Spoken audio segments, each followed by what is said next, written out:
शाळा आणि शिक्षण हे प्रत्येक विद्यार्थ्याचं एक प्रत्येकाच्या आयुष्यातला हळूवार असा इमोशनल कोपरा आहे आणि म्हणून आयुष्याला कलाटणी देणारं हे विद्या मंदिर आहे, विद्यादानाचं हे पवित्र मंदिर आहे आणि म्हणून शाळा फक्त विद्यार्थ्यांचं आयुष्य घडवत नाही, तर शाळा हे देशाचं भवितव्य देखील घडवतात.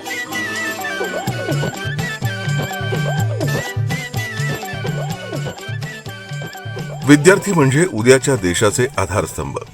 त्यांचं उज्ज्वल भविष्य असायला हवं यावर उपमुख्यमंत्री माननीय एकनाथजी शिंदे साहेबांचा कायमच भर राहिलाय. शाळांमध्ये विविध निर्णय, उपक्रम, कार्यक्रम राबवून त्यांनी विद्यार्थ्यांच्या जीवनात आनंदाची बहर आणली. असं असतानाच आता विद्यार्थ्यांसाठी त्यांनी गुड न्यूज आणली आहे. सरकारी आणि स्थानिक स्वराज्य संस्थांच्या शाळांमध्ये शिकणाऱ्या 1ली ते 8वीच्या विद्यार्थ्यांना मोफत दप्तर देण्याचा निर्णय घेतलाय.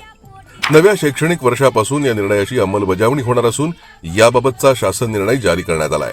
विद्यार्थ्यांमध्ये शिक्षणाची गोडी निर्माण व्हावी, गुणवत्तापूर्ण, कौशल्यपूर्ण शिक्षण मिळावं यासाठी आपलं शिवसेना महायुती सरकार मोफत पाठ्यपुस्तकं, शाळांमध्ये मध्यान्ह भोजन इतकंच नाही तर शैक्षणिक साहित्य देत विद्यार्थ्यांना आधार देत आहे. आता मोफत दप्तरामुळे विद्यार्थ्यांना दिलासा तर मिळणारच आहे, पण त्याचबरोबर पालकांची आर्थिक बचत होणार आहे. सरकारनं यासाठी 165 कोटी रुपयांच्या निधीला मंजुरी दिली असून राज्यभरातील 41 लाखांहून अधिक विद्यार्थ्यांना लाभ होणार आहे.